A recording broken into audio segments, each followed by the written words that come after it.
Welcome to another journey into the shadowy corners of history, where we're diving headfirst into something that would make modern medical ethics boards weep into their coffee. Tonight, we're exploring the blood-soaked, morally questionable world of Roman gladiator surgeons, the guys who had to patch people up just so they could get stabbed again tomorrow.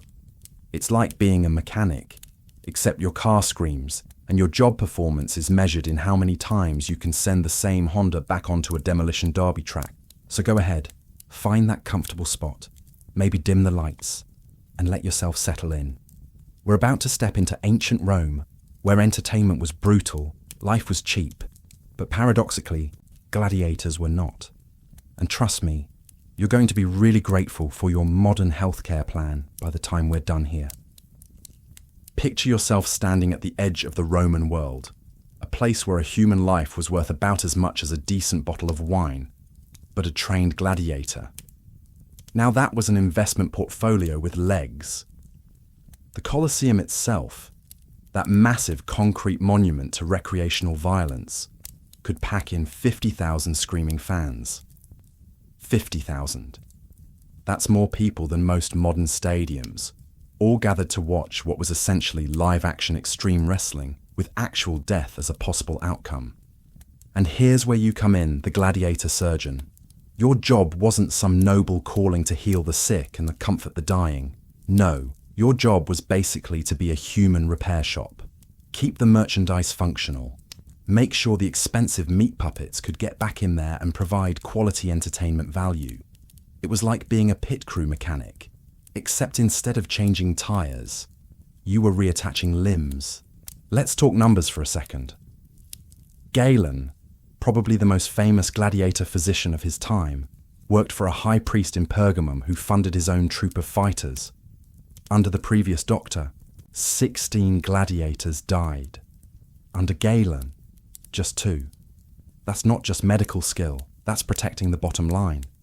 These weren't just warriors. They were walking, breathing investments that cost serious money to train, feed, and house. When a gladiator got carried into your makeshift field hospital, maybe with his thighs split open like a badly butchered steak, gushing blood all over your nice clean workspace, you had to move fast. And you actually knew what you were doing, which was more than most people could say about ancient medicine. Roman surgeons had gotten pretty good at understanding human anatomy, thanks to their liberal policy of dissecting criminals and, well, gladiators who didn't make it through your tender care. Your surgical kit wasn't some rusty knife and a prayer cloth either. Archaeological digs have turned up Roman surgical sets with over 150 different instruments. 150. That's more tools than most people have in their entire garage. Each one designed for a very specific type of human repair work. Scalpels, hooks, probes, bone levers, forceps, a whole torture chamber's worth of precision equipment, all dedicated to the fine art of putting people back together so they could be taken apart again. You'd work with the efficiency of an emergency room surgeon because that's essentially what you were. Need to stop arterial bleeding? The Romans had mastered ligation techniques, deep gash that needed stitching. You'd use flax or linen thread, making sure everything lined up properly because nobody wants wonky scars on their prize fighters. Got a gladiator whose intestines were now external accessories? No problem. Galen once had to remove almost an entire omentum. That's the fatty membrane that protects your guts. From a disemboweled fighter, and somehow the guy lived to fight another day. It's like performing emergency surgery with medieval tools, except the patient has to be back at work tomorrow morning. For smaller injuries, you'd clean wounds with wine.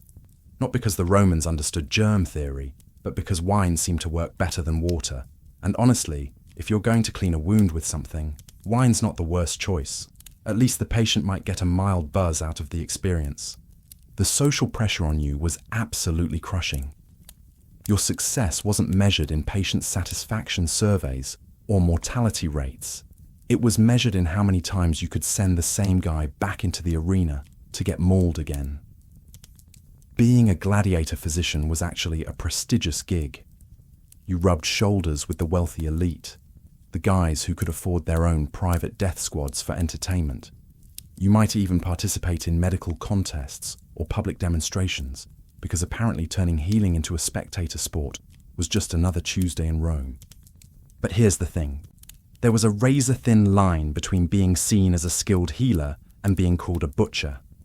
Some Roman physicians who got a little too enthusiastic with their cutting were derisively labelled carnifex by the public. That's literally executioner. Imagine having that on your business cards. Marcus Brutus, gladiator surgeon and part-time executioner. No appointment necessary. Warranty void if patient dies. You were supposed to heal people, yes, but everyone involved understood the unspoken agreement. Your patient's recovery was just a temporary reprieve before the next scheduled violence. It was like being a car mechanic who knows the vehicle you just fixed is going straight back to a demolition derby. Could you really call yourself a healer when your entire purpose was to enable more suffering? Maybe you didn't think about it too much. In ancient Rome, where most people lived crammed together in apartment buildings that made modern housing projects look spacious, where personal space was a luxury reserved for the wealthy, you had a job to do. You were good at it. You made decent money. And in a world where survival often meant accepting that tomorrow might bring death, you were the walking contradiction, the instrument of both healing and harm, keeping people alive so they could die more entertainingly later. I'm super curious where you're all listening from tonight, so drop a comment with your location and what time it is there. It always amazes me how these grim little historical tales reach people tucked into beds all around the world. And hey, if you're enjoying this dark dive into medical history, don't forget to hit that subscribe button. Now, with our scene properly set and our moral compasses thoroughly confused, let's step deeper into this blood-soaked world, where healing and harming walk hand in hand, where medical skill serves spectacle, and where the question of what it truly means to save a life becomes disturbingly complicated. So picture this, dear listener. You're settled in your comfortable spot, maybe with that perfect pillow arrangement, possibly a cup of tea cooling on the nightstand. Now imagine a very different kind of post-workout recovery. You've just survived the bloodthirsty cheers of 50,000 Romans, the metallic clash of weapons, and the very real possibility of becoming someone else's entertainment highlight reel. And now, you're being half carried, half dragged to see the gladiator doctor, bleeding from places you didn't know could bleed. Not exactly your typical spa experience, is it? We've touched on this whole gladiator surgeon situation, but let's back up a bit. How did Romans get so obsessed with watching people try to kill each other for fun? Well, it started out almost sweetly if you squint really hard at the definition of sweet.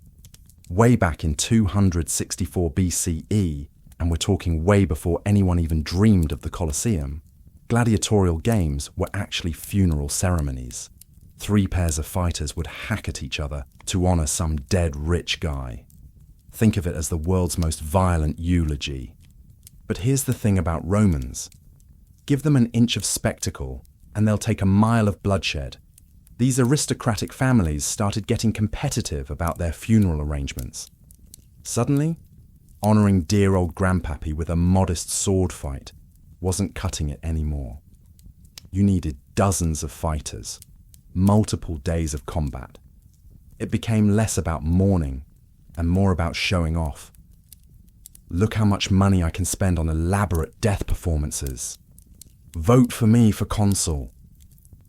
Because naturally, politicians figured out pretty quickly that nothing wins over the common folk quite like free entertainment involving potential death. If you were running for tribune or consul, staging a massive gladiatorial show was basically your campaign commercial. Marcus Brutus for Senate. He brought you 20 fighters, and half of them died spectacularly. It was a very bloody form of vote buying. Eventually, the emperors decided they weren't about to let a bunch of senators have all the fun. Starting with Augustus, most games in Rome were imperial productions, happening annually, sometimes lasting for days. What started as a family mourning ritual had evolved into a fully institutionalized entertainment empire. Romans weren't just fond of these spectacles, they were absolutely addicted to them.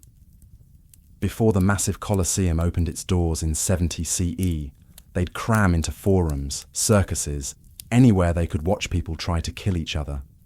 By the Imperial period, amphitheatres were sprouting up across the provinces like violent mushrooms. Now, about these gladiators themselves. The word comes from gladius, that's Latin for sword. The Greeks called them monomachoi, which literally means single fighters. Catchy, right? Their social status was, to put it mildly, absolutely terrible. Most were slaves, often the troublemaking kind that masters decided to get rid of by selling them to gladiator trainers. Imagine that performance review. Marcus here keeps talking back, so I'm selling him to someone who'll teach him to fight for his life for public entertainment. Others were convicted criminals, sentenced to combat by the state. And while these guys weren't technically proper gladiators, because even in ancient death sports there were class distinctions, they certainly bled and died in front of crowds just the same. Sometimes they were prisoners of war, which was probably the least voluntary career change in human history. But here's where it gets really strange. A few gladiators were actually free citizens who chose this life. Why would anyone voluntarily sign up for scheduled violence? Ancient sources usually blame extreme poverty or some kind of inexplicable death wish. Picture being so broke or so weirdly attracted to danger that you'd actually volunteer for this job. Because you didn't just casually become a gladiator. You took a formal oath to be burnt, chained, beaten and killed with an iron weapon. That's not hyperbole. That was literally the job description. But here's the twist that changes everything. These men, despite their rock-bottom social status, became incredibly valuable merchandise. Why? Because good fighters were expensive to replace. You couldn't just grab any random person and throw them in the arena. Training a competent gladiator took time, money, and expertise. A skilled fighter was like a prize racehorse. You don't just throw away your investment because you feel like it. This rising financial value created something remarkable. The birth of professional gladiator medicine. Enter our old friend Galen. His first major medical appointment, fresh out of whatever passed for medical school in ancient Pergamum, was team physician to a troop of gladiators. This wasn't some side gig. It represented early medical specialization in what was definitely the world's most dangerous workplace. Galen's job wasn't just emergency medicine after fights, though he certainly did plenty of that. His primary responsibility was keeping his gladiators alive and healthy between performances. Think of it as being a team doctor, but for a team where getting back in the game meant preparing to possibly die for entertainment. He had to manage their general health, oversee their nutrition, and ensure proper recovery from training injuries and actual combat wounds. The gladiator schools, the Ludi, weren't just brutal training camps. These were sophisticated operations with facilities specifically designed to support this specialized medical care. They were like combining a high-performance athletic training center with a trauma hospital. Gladiators lived there permanently, training, eating, sleeping, and recovering under constant medical supervision. Archaeological evidence from places like Pompeii's gladiator barracks shows just how organized these facilities were. Kitchens for specialized diets, armories for equipment maintenance, and ergastula, basically prison cells with iron restraints. So while you were receiving state-of-the-art medical care, you were also probably locked up at night. The Romans really knew how to mix care with captivity. Galen took enormous pride in his low mortality rate. He meticulously documented his techniques for cleaning and stitching wounds, particularly injuries to thighs, arms, and buttocks, wounds that would bleed dramatically for the crowd, but weren't immediately fatal if treated properly. He was basically becoming an expert in theatrical injuries that could be survived with good medical care.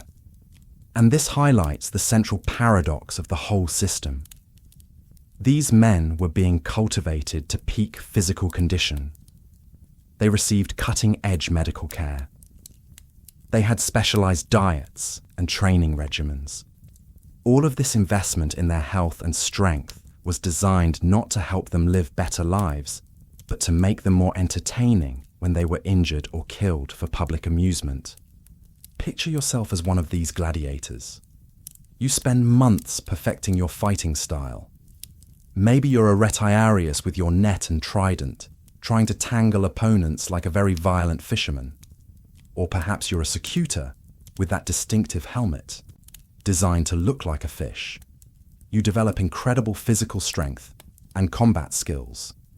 You probably achieve the best physical condition of your life. And then you step into the arena, knowing that your performance, literally your life, depends on the mood of screaming crowds and the gesture of whoever's sponsoring the games. While gladiator fights weren't always to the death, owners often preferred to keep their valuable investments alive. The constant possibility of death was always part of the thrill for spectators. Despite their low social status, gladiators actually achieved a kind of celebrity status. They had fans, admirers, even romantic appeal. But underneath all the glamour and carefully managed wounds, the cold reality remained. You were being bred for the arena. You were a walking contradiction. Human potential cultivated and perfected, specifically for brutal public entertainment. This delicate balance between life and death, between peak physical conditioning and scheduled violence, is exactly what made the gladiator surgeon such an essential and morally complicated figure in Roman society. So let's zoom in on the star of this whole bloody enterprise, shall we? Picture yourself settled there in your comfortable spot, maybe adjusting that pillow just right. Now imagine a very different kind of career ladder. One where your first big promotion involves keeping people alive so they can get repeatedly stabbed for entertainment. Meet Galen, the Rockstar surgeon of the gladiator world. Picture being this guy for a moment. You're young, probably cocky, fresh out of whatever passed for medical school in ancient times. You've got all these fancy new ideas about healing, and you're itching to prove yourself.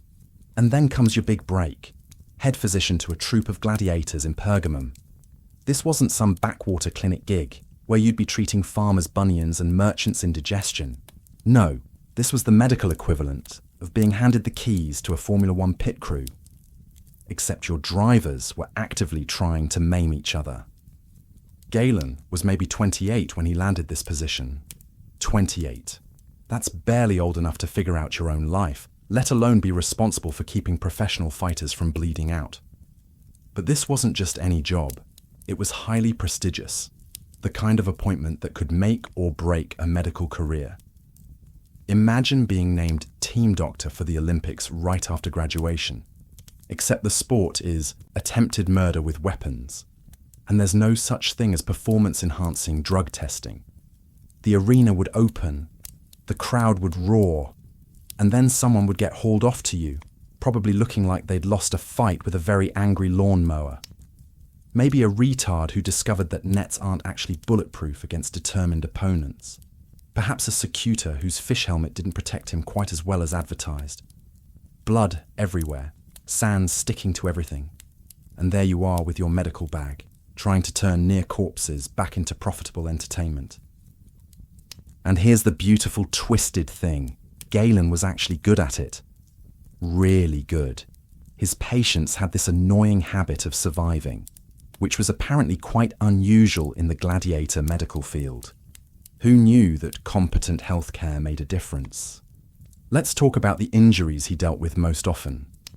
Thighs, arms, and buttocks were the greatest hits of gladiatorial wounds. These weren't usually immediately fatal, which was perfect for the crowd, because they got maximum blood splatter with minimum dead gladiator disappointment. Think of it as injury entertainment optimization. Galen wasn't just slapping band-aids on these wounds and calling it a day. He was innovating, developing new kinds of plasters for closing cuts. He'd look at the traditional methods, other doctors using hot water and wheat flour plasters, and basically say, "Are you kidding me with this amateur hour nonsense?" He declared these old-school techniques were basically killing people faster than the gladiatorial combat itself. Instead, he went with frequent oil applications and his own secret remedies. It was like upgrading from duct tape and prayers to actual professional medical equipment. But where Galen really showed his genius was with serious wounds. He figured out something that seems obvious now, but was revolutionary then. Keeping wounds moist helps them heal better. He didn't know why this worked. Germ theory wouldn't be invented for another 15 centuries or so. But he knew it did. His method was to soak linen cloths in wine, place them directly on the wound, cover them with damp sponges, and keep everything wet for days. And because Galen was apparently both brilliant and incredibly practical, he even figured out how to collect and reuse the wine that dripped off the bandages. Waste not, want not, right? Though using recycled wine for medical purposes might sound questionable to us, the alcohol and acidity probably did provide some antimicrobial benefits. Ancient antiseptic on a budget. When it came to stitching people back together, Galen was basically the ancient world's master tailor of human flesh. Those deep, gaping thigh wounds where muscle would just hang open like a badly torn sofa cushion. He'd stitch them with the precision of someone assembling a Swiss watch. And for the truly horrifying injuries, the ones where someone's intestines decided to make an unscheduled public appearance, Galen had techniques for dealing with those too. He called abdominal repair gastro-refi, which sounds much more professional than shoving someone's guts back where they belong and sewing them shut. He famously saved one gladiator who was nearly completely disemboweled, even having to remove most of the omentum. That's the fatty membrane that's supposed to protect your intestines.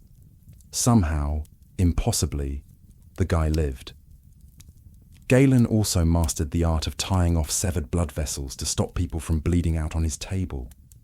This wasn't just battlefield first aid with a prayer and good intentions. This was advanced trauma surgery, performed in the ancient world without anesthesia, antibiotics, or even a basic understanding of sanitation. Just skill, experience, and probably nerves of steel. No wonder Galen's reputation absolutely exploded. He loved bragging about his statistics. Only 2 gladiator deaths under his care, compared to 16 under his predecessor. That's not just an improvement. That's like going from a 90% failure rate to something approaching actual competence. You can almost hear him dropping this fact at medical conferences for the rest of his career. Because of his stellar track record, he kept getting rehired by subsequent high priests who sponsored the games. He wasn't just a good doctor, he'd become a valuable asset himself, ensuring the health and survival of other valuable assets. It's like being the best car mechanic in town when everyone's driving race cars. Suddenly, you're indispensable. But Galen understood something crucial that went beyond just emergency patchwork. To keep these human investments viable long-term, you had to manage their overall health. His job wasn't just stitching up Saturday's wounds. It was making sure his gladiators stayed in fighting condition for months or years of scheduled violence. This meant becoming an expert in gladiator nutrition, which was probably one of the strangest specialties in ancient medicine. Forget your modern protein shakes and carefully calculated macros. Galen prescribed a vegetarian diet heavy on barley and beans. Modern archaeologists who've studied gladiator skeletons have actually confirmed this. These guys really were eating like ancient vegans, with a side of impending doom. Galen noted that this diet made his gladiators fleshy, with what he described as a flaccid fat layer. Now, flaccid fat might not sound like the peak of physical conditioning to our modern ears, but for gladiators, this was actually brilliant strategic body planning. This extra fat layer worked like natural armor, protecting vital organs and bones from potentially fatal injuries, while still allowing for the kind of dramatic, bloody, superficial wounds that made crowds go wild. It was like they were being scientifically designed to be durable, entertaining blood bags. Their bodies were optimized not for health or longevity, but for maximum survival of spectacular injuries that would keep Roman audiences coming back for more. So there you have it. Galen's entire career built around this incredible contradiction. He was a healer whose job was to enable more violence, a lifesaver whose patients' survival meant they'd face death again next week, a brilliant physician whose greatest success was measured by how efficiently he could return damaged humans to the machinery of brutal entertainment. And perhaps the strangest part? He was genuinely proud of this work. In a world where healing meant prolonging exposure to scheduled brutality, Galen had found a way to excel. He'd mastered the art of keeping people alive just long enough to face death again, and somehow made a brilliant career out of this fundamentally twisted responsibility. So here you are, comfortably settled in whatever cozy spot you've chosen for tonight's historical adventure. Maybe you're adjusting the covers just right, perhaps with a warm drink within arm's reach. While you're enjoying that freedom to move, to choose your own space, let's step into a world where such luxuries were unimaginable fantasies. We've met Galen, our superstar surgeon, who somehow made a brilliant career out of fixing people so they could get broken again. But where exactly did this whole operation take place? Time to tour the Gladiator school, the Ludus. Now, forget whatever Hollywood has planted in your mind about some grimy fighting pit with a few wooden practice swords lying around. These Ludi were sophisticated operations. Think less underground fight club and more extremely violent boarding school with a comprehensive healthcare plan. The gladiators lived in groups called families. Yes, families. The irony is almost beautiful, isn't it? Your family consisted of a bunch of highly trained killing machines, all owned by the same guy, occasionally forced to try murdering each other for public entertainment and sharing bunk beds. Nothing says family bonding quite like wondering if your roommate might stab you tomorrow for the amusement of strangers. Archaeological evidence from places like Pompeii gives us a fascinating glimpse into these complexes. We're talking about full facilities here, kitchen areas for preparing those specialized gladiator diets, armories for storing all the shiny instruments of mayhem, and something called a gastula, which sounds like it might be a fancy Roman pasta dish, but was actually much less appetizing. An agastulum was basically a holding cell, often partially underground, where gladiators would be packed in like sardines and chained up at night with iron restraints. Picture this daily routine. You spend all day perfecting your ability to kill people with various sharp objects, building up your strategically useful fat layer, maybe working on your signature trident moves. And then, as the sun sets over the Roman countryside, you get to enjoy the luxury of being locked in a basement cell with leg irons. It's like the world's worst summer camp, except the activities involve mortal combat and the accommodation makes prison look appealing. This really drives home that central contradiction.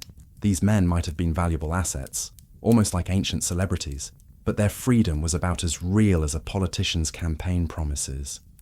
Somewhere within this complex, you'd find the medical facilities. The medicus gladiatorius, that's the gladiator doctor, would oversee everything, probably with a team of assistants scurrying around. This wasn't some back-alley medical practice operating out of a wagon. Galen mentions that cities sometimes provided houses with wide doors specifically for physicians, suggesting these were proper, well-designed medical spaces. These clinics were almost certainly located right there on the training grounds, or at least within stumbling distance of the amphitheatre. Imagine the brutal efficiency of it all. Gladiator gets his arm nearly severed, gets dragged maybe 30 feet, and boom, immediate medical attention. No waiting rooms, no insurance paperwork, no, the doctor will see you now. Just straight from getting stabbed to getting stitched up. It was like having an emergency room attached to a demolition derby track. The daily life of a gladiator was what you might generously call structured. These weren't casual weekend warriors who showed up for practice when they felt like it. Every day was a relentless cycle of training, eating, and attempting to recover from the previous day's abuse. You'd probably be up before sunrise, spending hours with wooden training weapons that weighed as much as the real things. Hour after hour of drills, conditioning exercises, and sparring sessions, all designed to perfect your ability to either kill someone efficiently or die entertainingly. And the food? Well, let's just say you wouldn't be seeing any ancient Roman version of sports nutrition. Your daily meals would consist mainly of fava beans and boiled barley. Pliny the Elder noted that gladiators were sometimes called hordeari, literally barley eaters. You'd shovel down bowls of this stuff every single day, methodically building up that flaccid fat layer that Galen wrote about with such medical admiration. This wasn't about getting ripped abs for the beach season.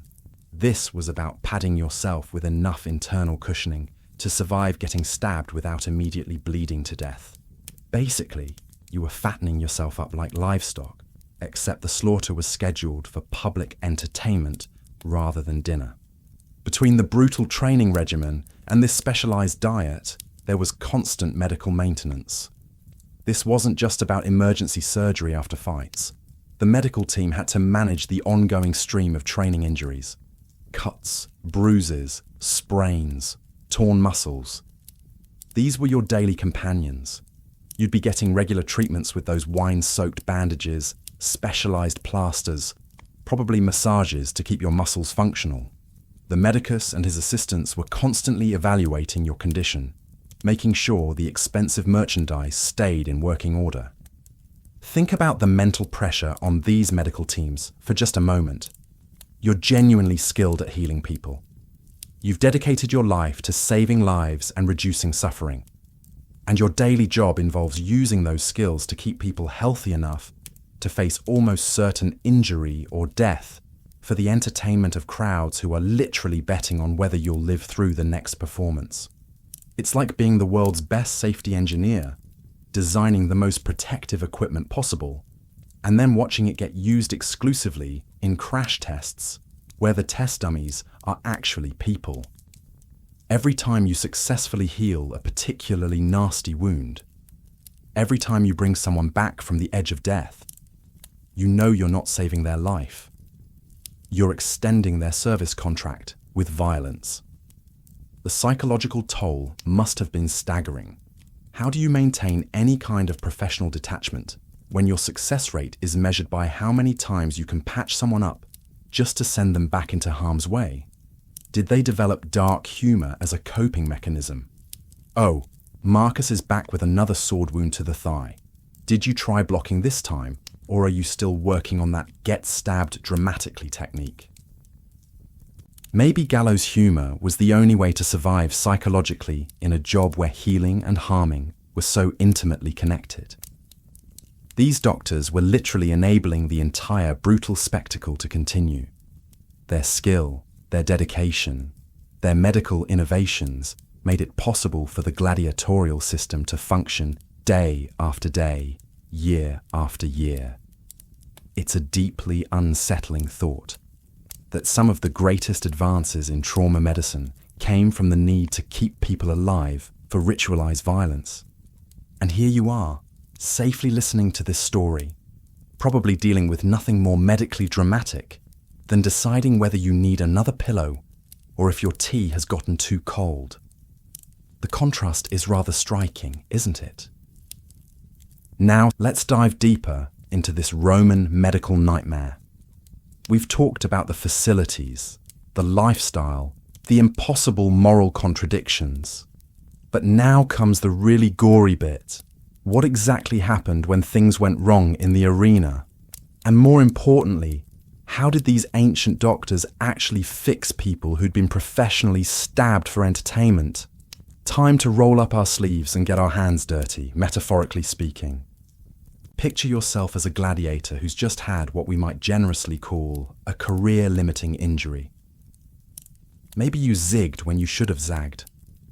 Perhaps your opponent had better reflexes than your last 3 opponents combined. One moment you're performing for the crowd, the next you're lying in the sand wondering why everything hurts and tastes like copper. What's your damage report going to look like?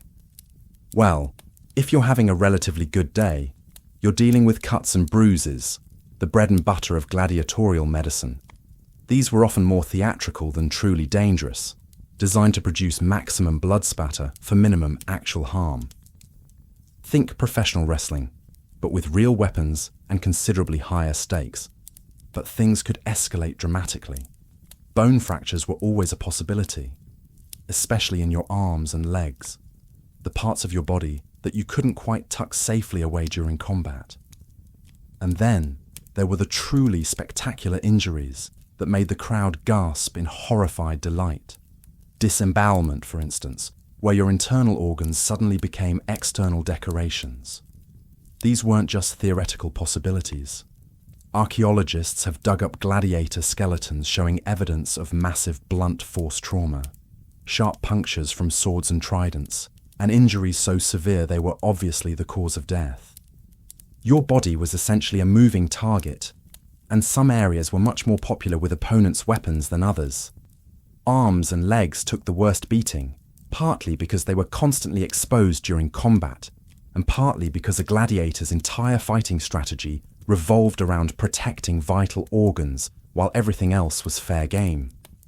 A massive slash across the thigh might not kill you immediately, but it would certainly turn you into a human fountain, providing excellent entertainment value while presenting a serious medical challenge.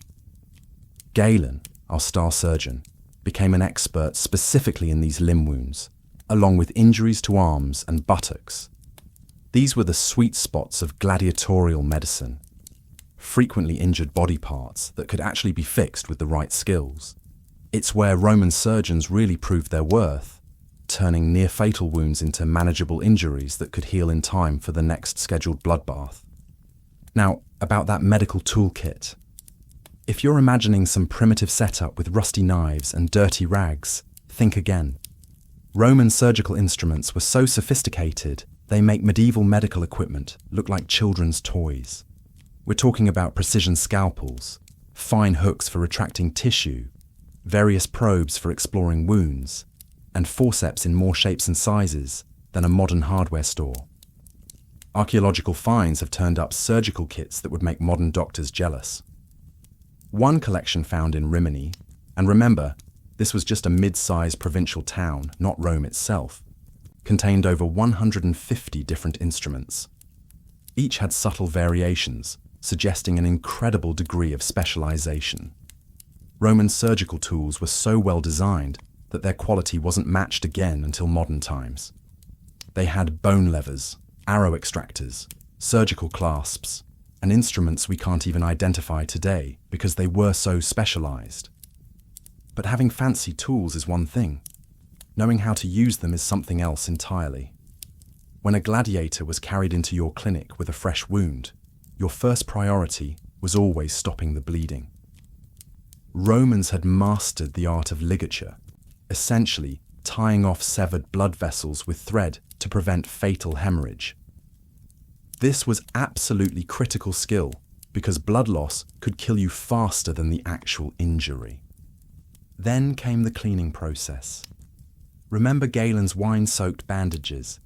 That wasn't just an eccentric preference for expensive cleaning supplies.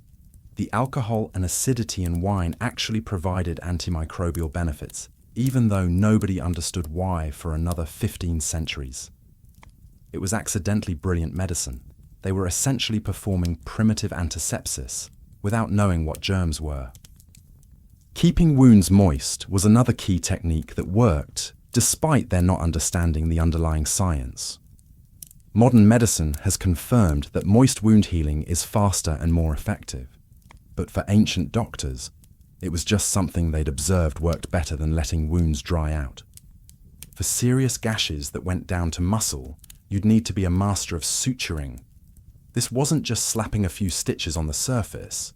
Galen describes complex multi-layer suturing techniques that wouldn't be out of place in a modern operating room. He was particularly critical of doctors who only stitched the skin, knowing that deep wounds needed proper internal repair to heal correctly. And for the truly horrifying abdominal injuries, the ones where someone's intestines had decided to relocate outside their body, Galen developed techniques he called gastrorrhaphy. This involved carefully cleaning and repairing damaged organs, returning them to the body cavity, and then meticulously stitching everything back together. This level of abdominal surgery wasn't attempted again in Europe for over 1,000 years. Sometimes, when tissue was too damaged or infection was spreading, doctors would resort to cauterization, essentially burning wounds closed with hot metal. Imagine the smell, the screaming, the sizzling. It was effective but absolutely brutal, leaving nasty scars and probably trauma that lasted longer than the physical healing. After all the emergency work was done and the immediate crisis had passed, post-operative care became crucial. You couldn't just hand someone antibiotics and send them home. Those wouldn't be invented for another 2,000 years. Instead, Roman doctors relied on an arsenal of topical treatments. Galen had his secret oil-based concoctions, but others used honey, which turns out to be a powerful natural antibiotic. They also used vinegar for wound washing and various other compounds that, through trial and error, had proven effective. Perhaps most impressively, Roman doctors had developed surprisingly sophisticated infection control practices. They sterilized instruments in boiling water, never reused probes between patients, and regularly cleaned wounds to remove foreign matter and dead tissue. Galen even rejected the common belief that pus formation was a good sign of healing, a misconception that persisted for centuries after his time. These practices, developed through careful observation rather than scientific understanding, helped reduce rates of tetanus and gangrene. They gave gladiators a genuine chance at recovery, which meant they could return to the arena for future performances. It's a sobering thought. All this medical innovation, all this skill and dedication, existed primarily to enable more scheduled violence. And here you are, probably worrying about whether you remembered to take your vitamins this morning. The contrast is rather remarkable, isn't it? So here you are, dear listener, settled into your comfortable little corner of the 21st century. Maybe you've adjusted the temperature just right. Perhaps there's a warm drink within reach. You can make choices about your evening, about what to listen to, about when to sleep. While you're enjoying that freedom, let's wade into the really uncomfortable territory of this whole gladiator surgeon business. The moral quicksand these ancient doctors found themselves stuck in, day after day. Picture yourself as one of these physicians for a moment. You've trained for years. You've mastered the art of healing. You probably even have genuine compassion for human suffering. You're skilled enough to save lives, maybe even brilliant at it. But here's the kicker. Your entire career, your livelihood, your professional reputation, all depend on people getting spectacularly injured so they can get well enough to be spectacularly injured again next month. It's like being the world's most talented mechanic, except your only clients are people who deliberately crash their cars for YouTube views. And your success is measured not by how long the car stays running, but by how quickly you can get it back to the demolition derby.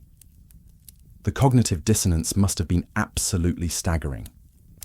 Did any of these medical professionals ever step back and think, wait a minute, what exactly am I doing with my life here? Did they write angry letters to the editor, start support groups, develop the ancient Roman equivalent of imposter syndrome? Well, here's where the historical record gets frustratingly quiet on us. There's no surviving ancient essay titled, "Help, I think I'm enabling violence for fun and profit," or 10 signs your medical practice might be morally questionable. The truth is, we don't have clear evidence of physicians themselves wrestling with these ethical dilemmas, at least not in writing. There's no ancient Hippocratic oath amendment that says, first, do no harm, unless it's really entertaining and the pay is good. This silence might tell us something important about Roman society. Maybe the question simply didn't occur to them in the way it would to us. Roman culture had some pretty different ideas about suffering, violence, and what constituted appropriate entertainment.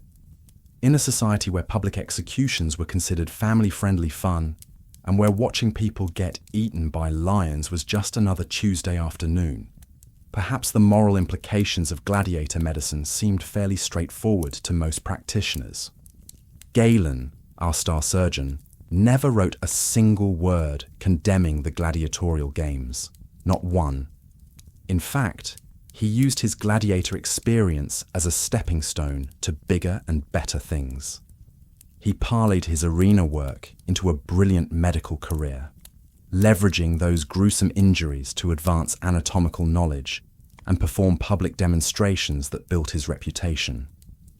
For Galen, and probably many of his colleagues, healing gladiators wasn't morally complicated. It was professionally advantageous. Being the team doctor for a gladiator troupe was like being the physician for a major sports franchise today. It meant networking with wealthy patrons, proving your skills under pressure, and building the kind of reputation that could set you up for life. You might have seen it simply as doing your job exceptionally well, regardless of the broader context. After all, as a Roman physician, your role was to heal injuries, not to question the social systems that created those injuries in the first place. The idea that doctors should somehow be responsible for the larger implications of their work might be a relatively modern concept we're projecting backwards onto ancient times. But let's think about the day-to-day psychological reality for these medical teams. You're witnessing horrific trauma on a regular basis, the kind of injuries that would send modern emergency room staff to mandatory counselling. You stitch up devastating wounds knowing full well you'll probably see the same guy back next month with something equally awful. You mend bones that will likely break again. You save lives that will be deliberately put at risk again for public amusement. There's a fundamental futility built into the work. Your medical success doesn't mean your patients get to go home and live peaceful lives with their families. Success means they get to face almost certain injury or death again, probably sooner rather than later. Every time you brought someone back from the brink of death, you weren't saving them from violence. You were just hitting the snooze button on their appointment with destiny. Ancient Roman culture placed enormous value on stoicism and endurance. Soldiers were expected to bear pain silently. Citizens were supposed to accept their fate without complaint. This cultural backdrop probably influenced how physicians viewed the suffering they witnessed daily. Maybe they didn't see it as their place to question the system, but simply to perform their medical duties within it, competently and professionally. The concept of moral complicity might be something we're imposing on this historical situation from our modern perspective. For them, it might have been just work.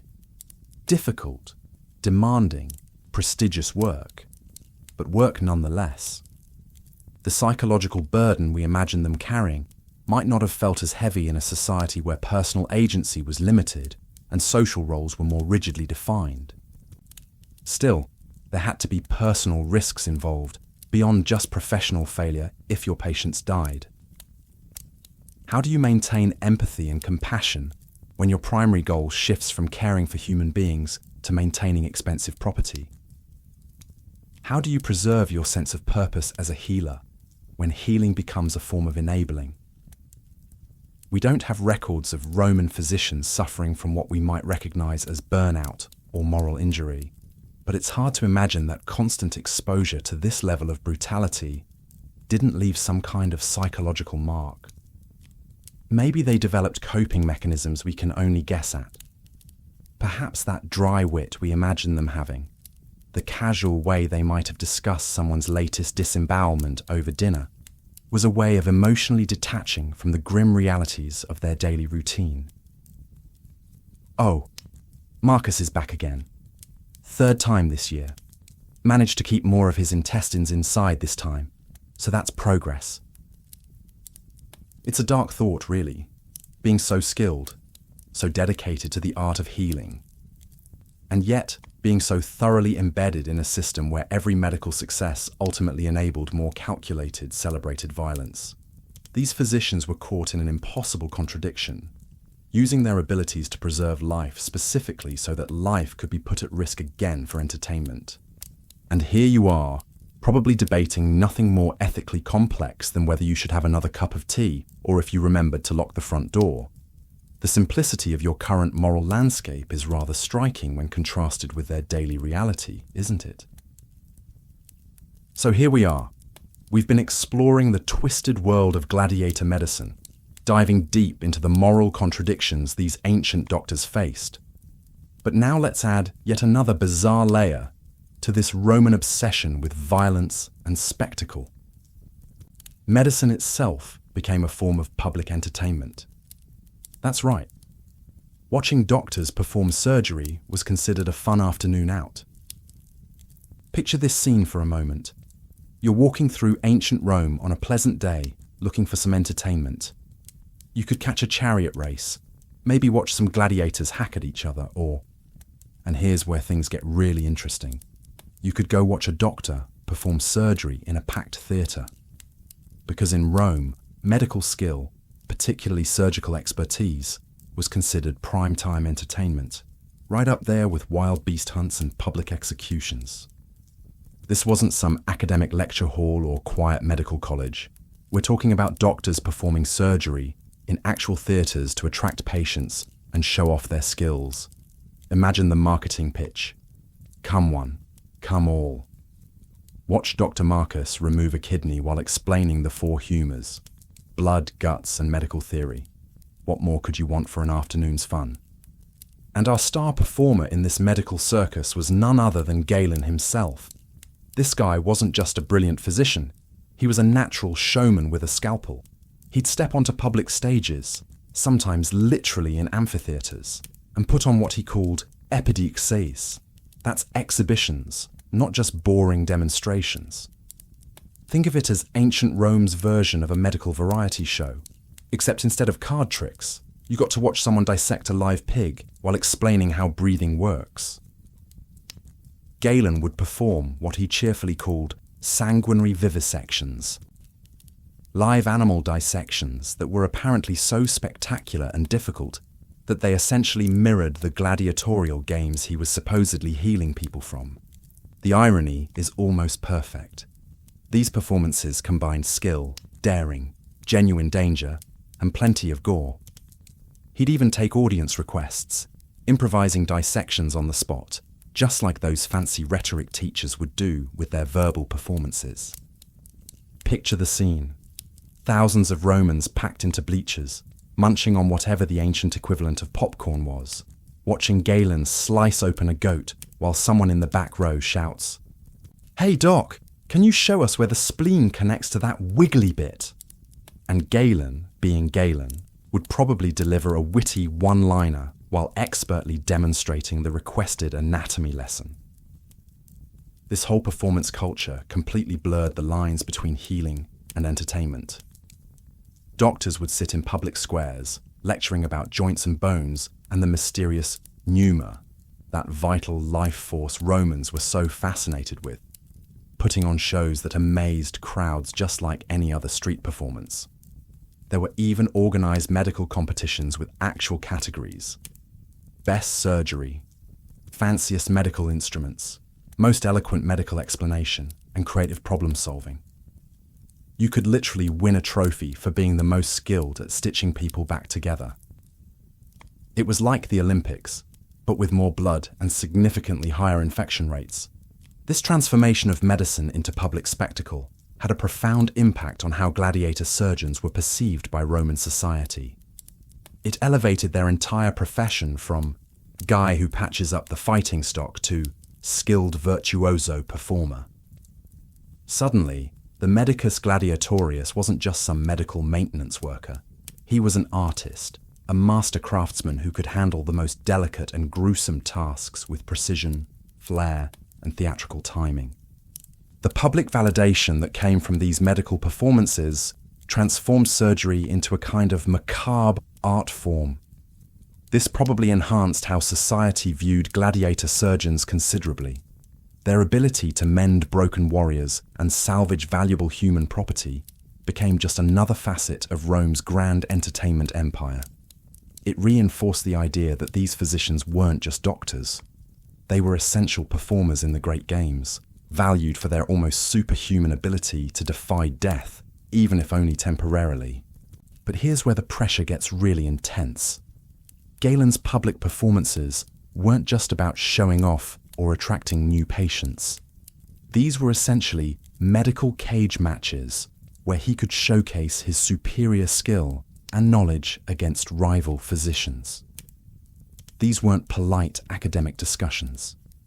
They were interactive performances where the audience might challenge you. Rivals could try to humiliate you publicly, and the risk of completely destroying your medical career was always just one botched vivisection away. Imagine putting your entire professional reputation on the line in front of thousands of people, performing complex surgery without anesthesia, with the very real possibility that someone in the crowd might point out a mistake, or that a rival doctor might stump you with an impossible question. The psychological pressure must have been absolutely crushing. One wrong cut, one fumbled explanation, one moment of uncertainty, and your career could be over before the crowd even finished booing. So while gladiators fought their battles with steel and brawn, gladiator surgeons were fighting their own kind of combat with intellect, precision, and showmanship. They were performing their own type of spectacle, creating this strange, interconnected relationship between medicine, violence, and entertainment that defined Roman culture. It really makes you think about the kinds of performances we put on today, doesn't it?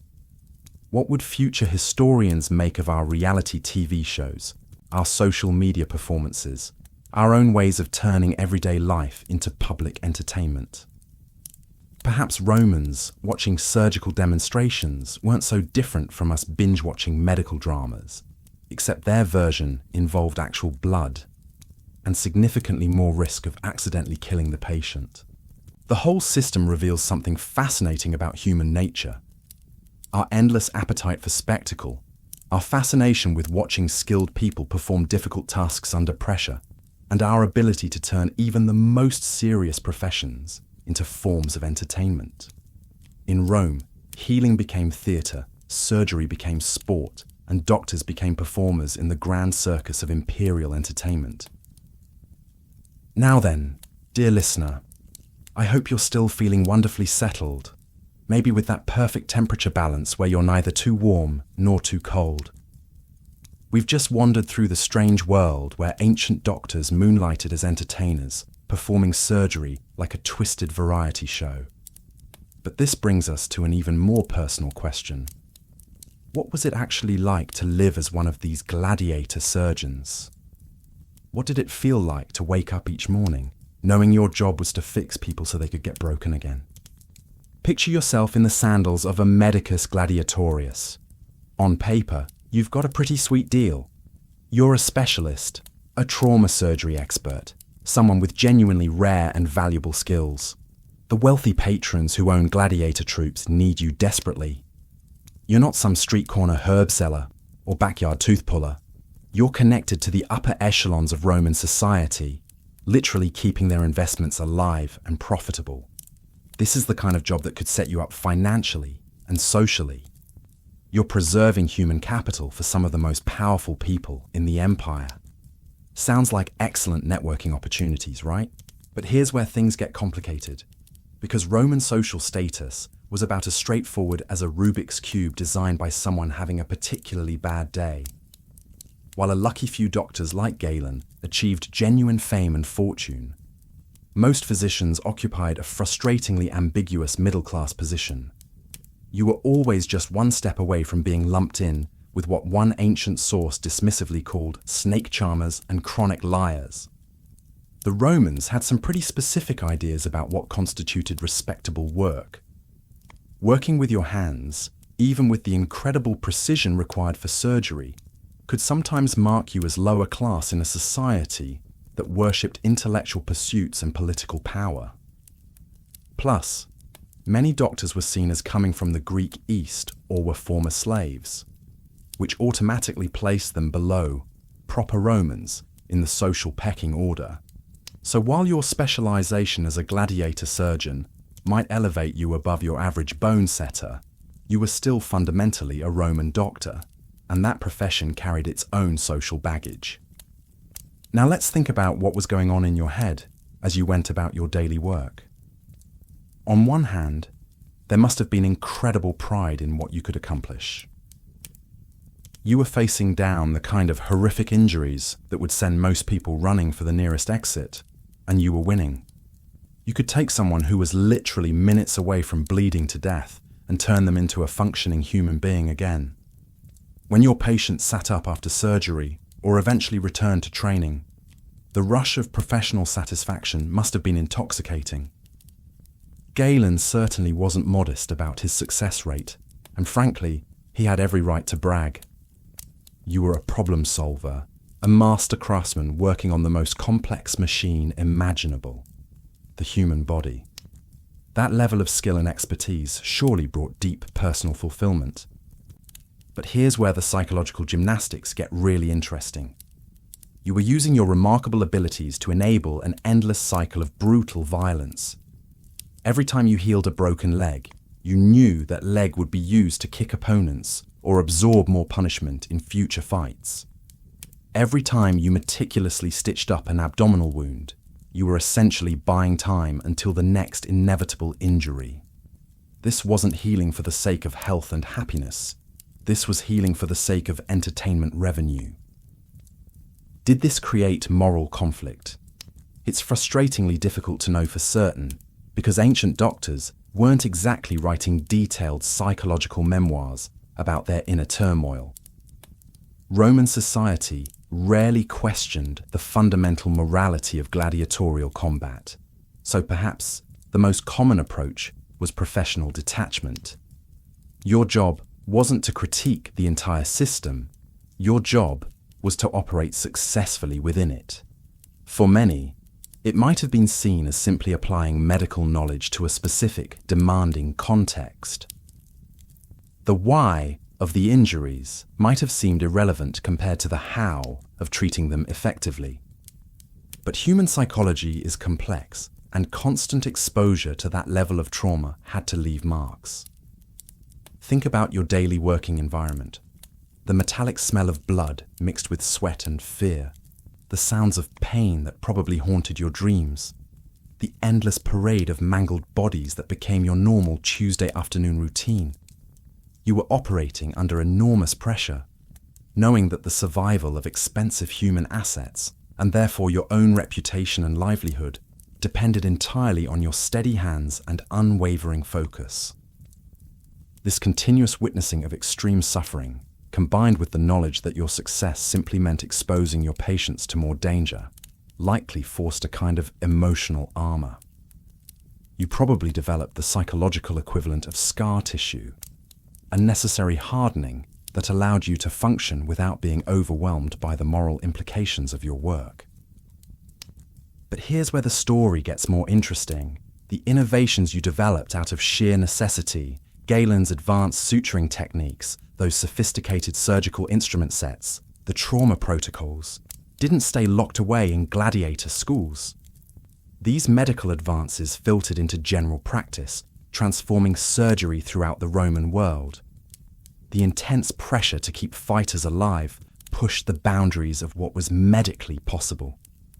Clinics near gladiator schools essentially became the world's first specialized trauma centers, providing experience that proved invaluable for military medicine and civilian healthcare.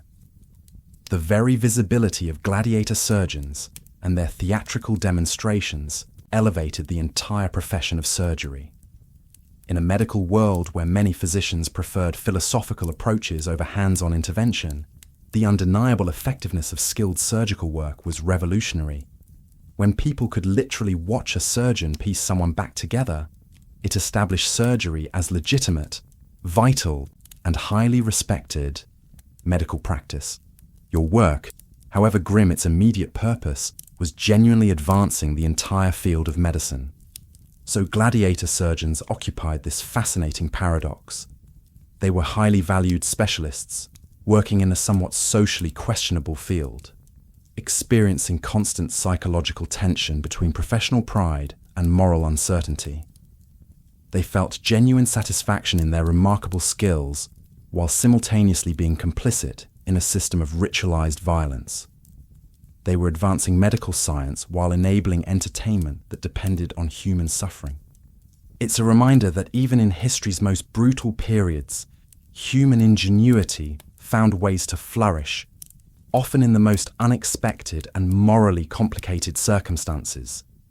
And it certainly makes you appreciate the relatively straightforward ethical landscape of modern healthcare, doesn't it? Your biggest medical decision today was probably whether that headache was worth taking an aspirin for. So, we've been exploring the twisted psychology of gladiator surgeons and their peculiar place in Roman society. But now you might be wondering something rather practical. How exactly did someone become a gladiator surgeon in the first place? Was there some kind of ancient Roman medical school with a violence studies major? Did they just hand you a bloody apron and wish you luck on your first day? The answer, as usual with anything involving Romans, is both more sophisticated and more brutal than you might expect.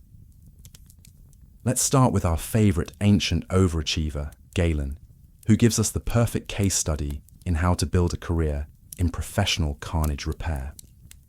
Now, Galen didn't just wake up one morning after a particularly wild night of wine and chariot racing and decide, you know what sounds fun?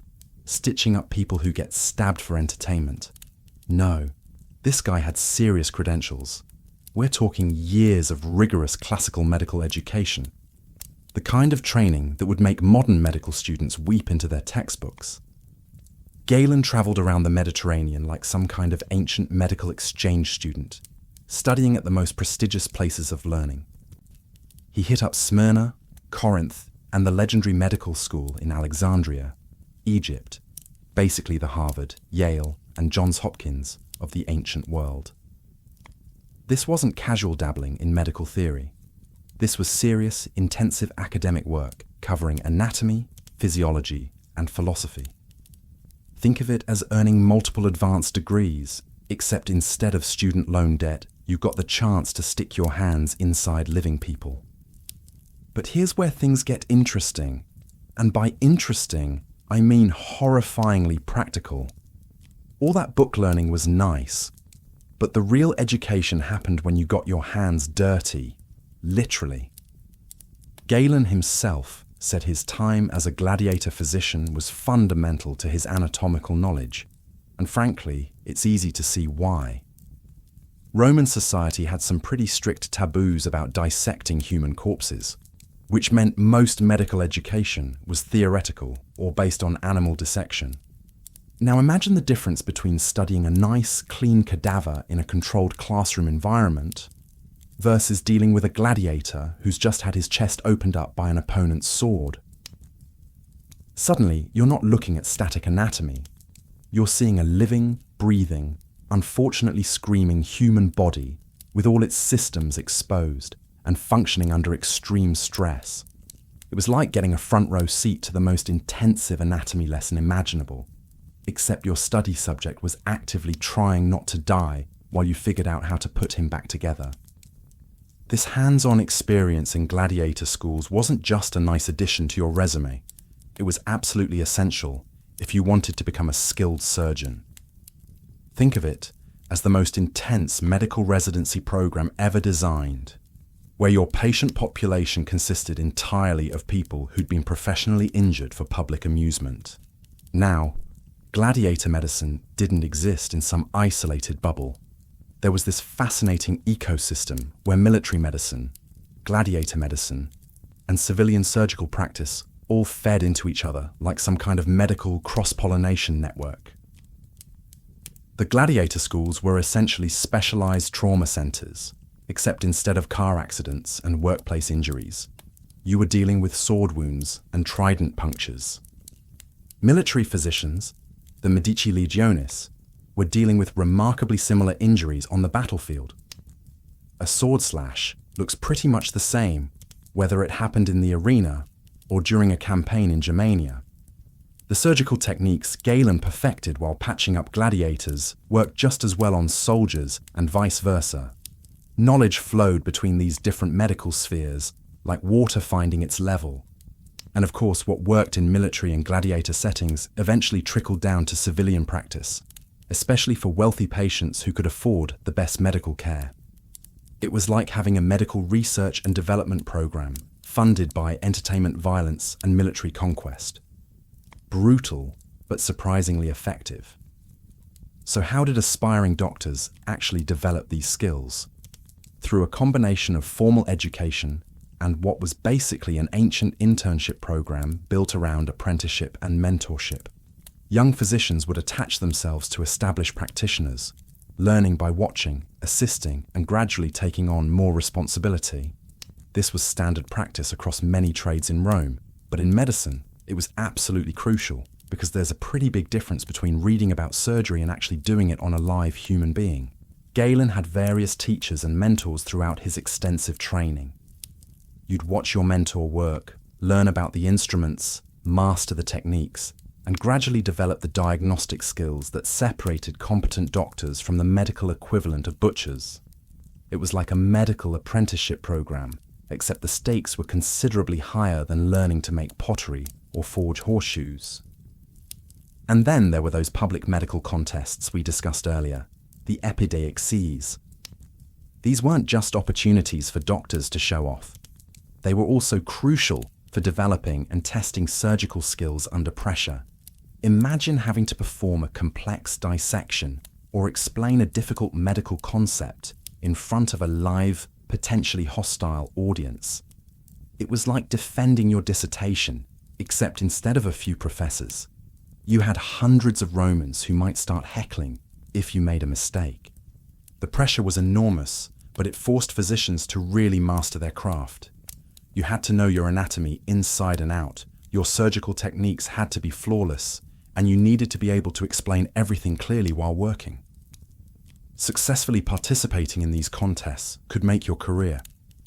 Failing spectacularly could end it just as quickly. The competitive aspect was deeply ingrained in Roman culture and extended fully into medicine. Doctors constantly competed for patients, status, and reputation. They'd publicly criticize each other's methods, challenge rival diagnoses, and generally engage in the kind of professional warfare that would make modern academic politics look like a friendly book club meeting. So becoming a gladiator surgeon required a comprehensive classical education, years of intensive hands-on experience gained through apprenticeship, and the psychological fortitude to perform your skills in very public, very high-pressure situations. It was a path that produced some of the ancient world's most skilled trauma surgeons, whose expertise born from the necessity of keeping entertainment assets, functional, ultimately advanced medical knowledge throughout the Roman Empire. It's remarkable, really, how true mastery could emerge from such a morally complicated system. Makes you think about your own professional training, doesn't it? At least your performance reviews probably don't involve performing surgery in front of thousands of people who are hoping for maximum blood and drama. But now, let's pull back the curtain even further. How did this entire bizarre medical industry actually reshape Roman society? How did the business of patching up professional fighters become woven into the very DNA of their entertainment, politics, and medical understanding? Let's start with everyone's favorite topic, money. Because maintaining gladiator health wasn't some noble humanitarian mission. It was a massive economic engine that powered Rome's favorite form of mass entertainment. Gladiators were walking, breathing investment portfolios, and keeping them alive and fighting ready was about as expensive as you'd expect. Elite Roman patrons would drop absolutely staggering amounts of cash on these games. We're not talking about casual weekend hobby spending here. A single gladiatorial spectacle could run into millions of sesterces. That's like spending the GDP of a small country on what was essentially a very violent sporting event. To put this in perspective, imagine if today's billionaires were spending hundreds of millions of dollars on massive entertainment events where the performers might actually die. Except instead of being horrified, everyone thought this was perfectly normal weekend fun. The economic pressure was enormous because gladiators represented such massive financial investments. A dead gladiator wasn't just a tragic loss of human life. It was essentially watching your Ferrari explode in a fiery crash, except the Ferrari had cost you years of training, feeding, and medical care. This created an interesting economic feedback loop. Because gladiators were so expensive to acquire, train, and maintain, elite patrons absolutely had to invest in top-tier medical infrastructure. The training schools needed the best doctors, the most advanced medical equipment, and comprehensive healthcare facilities. Not because Romans were particularly compassionate, but because protecting these human assets was basic financial sense. No healthy gladiators meant no games. No games meant no political popularity for the sponsors. It was capitalism with a particularly brutal twist. Now let's think about how deeply this medical enterprise was embedded in Roman urban life. These gladiatorial games weren't just some niche entertainment. They were absolutely central to Roman popular culture. Forget binge-watching your favorite series. Watching skilled fighters try to kill each other was the highlight of most Roman social calendar. And crucial to this entertainment was the expectation that these fighters would be in peak physical condition, professionally maintained, and ready to deliver maximum entertainment value. The social dynamics played out on multiple interconnected levels. You had the wealthy elite, senators, successful merchants, ambitious politicians, directly funding the gladiator schools and, by extension, their medical teams. But this patronage wasn't just about showing off their wealth, though there was certainly an element of that. It was a social obligation, a way to curry favour with the masses, and a demonstration of political power, all rolled into one very expensive package. The efficiency of the gladiator surgeon directly impacted how successful these political and social manoeuvres would be. A patron whose fighters kept dying spectacularly, but not entertainingly, would start to look incompetent to the public. Romans expected their violent entertainment to be professionally managed, so the medicus gladiatorius became this crucial, but largely invisible figure in the machinery of elite patronage and mass entertainment. They were like the stage managers of a very deadly theatre production. And here's where things get really fascinating. How gladiator medicine completely transformed public expectations about surgery and medicine in general. Before the arena created this demand for trauma care, surgery was often viewed with enormous suspicion. It was associated with travelling quacks, barbers who probably weren't too picky about sterilising their equipment between haircuts and amputations, and various other practitioners of dubious skill and questionable hygiene. But the sheer, undeniable effectiveness of gladiator surgeons changed everything. When the public could actually watch skilled physicians take someone who was literally bleeding to death and turn them back into a functional human being, it revolutionized how people thought about medical intervention. Suddenly these weren't mysterious charlatans mumbling over herbs. These were skilled craftsmen performing what appeared to be genuine miracles. Galen and his colleagues elevated surgery from a suspect practice to something approaching an art form. Their public demonstrations turned anatomical knowledge and surgical skill into genuine performance spectacle. People could see that hands-on invasive medical practice could be incredibly effective, far more so than philosophical discussions about the balance of humours or various herbal remedies that might or might not work. The continuous, brutal demands of arena medicine essentially forced the boundaries of medical knowledge to expand rapidly. The gladiator schools became like medical research laboratories, except instead of controlled animal testing, they were dealing with a constant stream of human trauma in real time. Techniques for wound care, internal organ repair, hemorrhage control, and even understanding nutrition and recovery protocols were all developed and refined in this context of keeping fighters alive for future performances. These medical advances didn't stay locked away in gladiator schools. They filtered into broader Roman medical practice, benefiting military medicine and even civilian healthcare. So in this strange, morally complex way, the gruesome business of gladiatorial combat accidentally drove significant medical progress that improved treatment for everyone, from soldiers to wealthy Romans who could afford the best physicians. It's such a bizarre legacy when you think about it.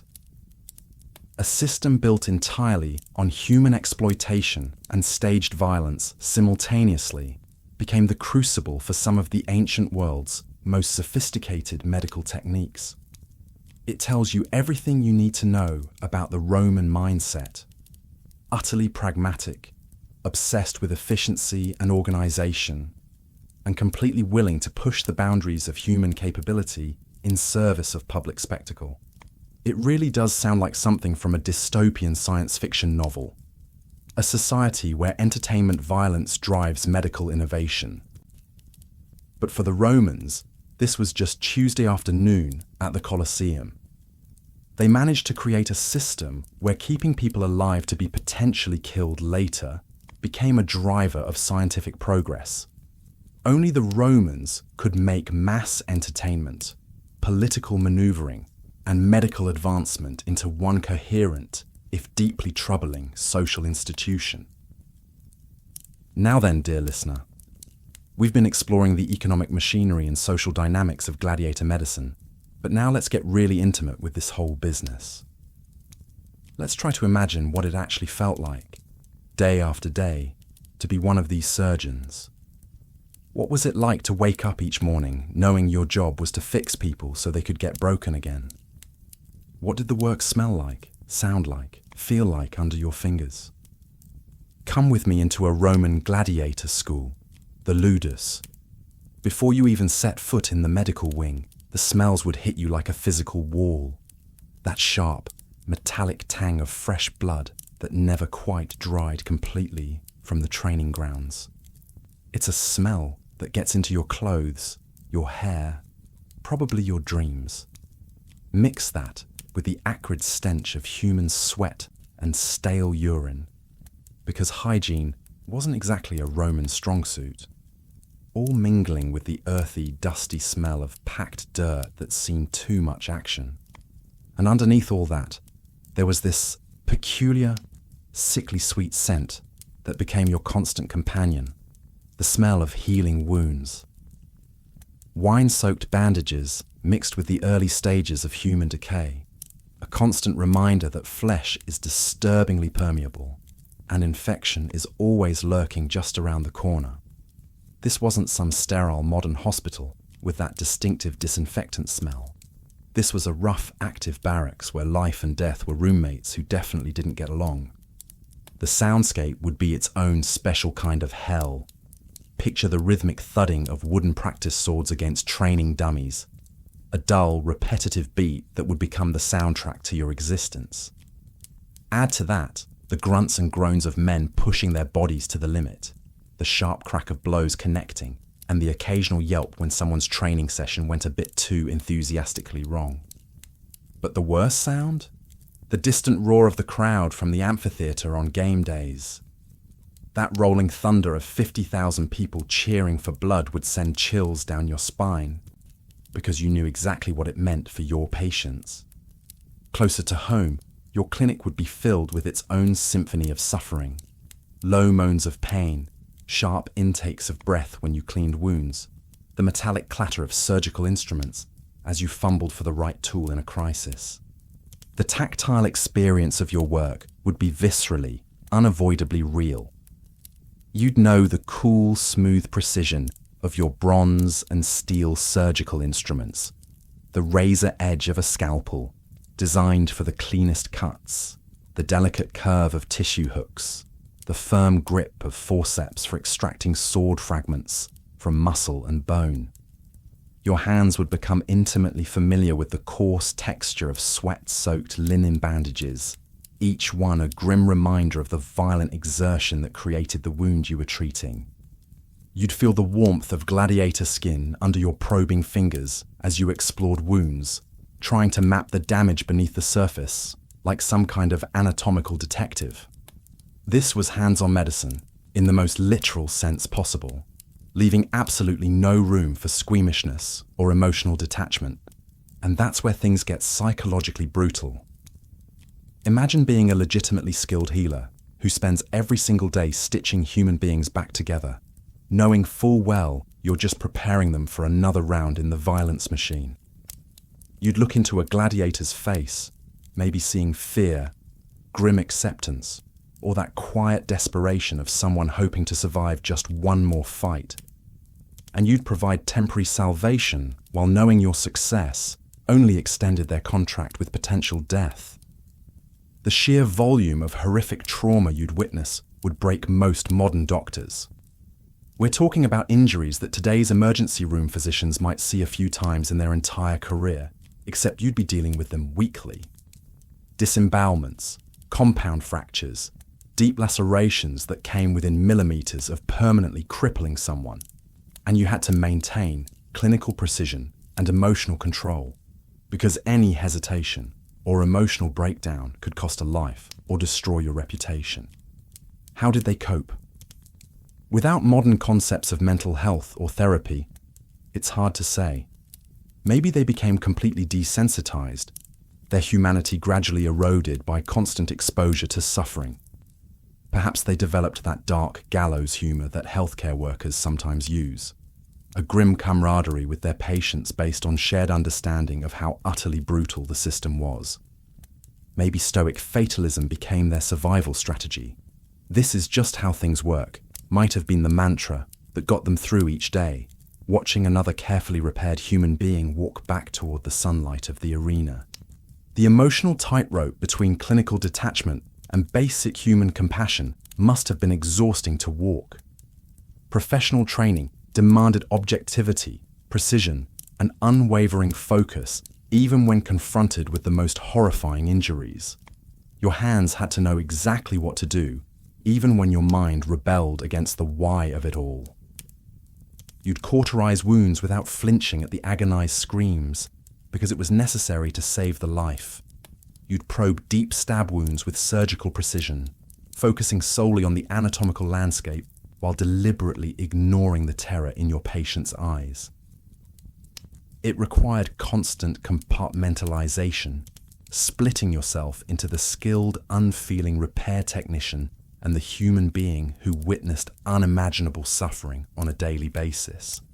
But this emotional armor wasn't necessarily complete.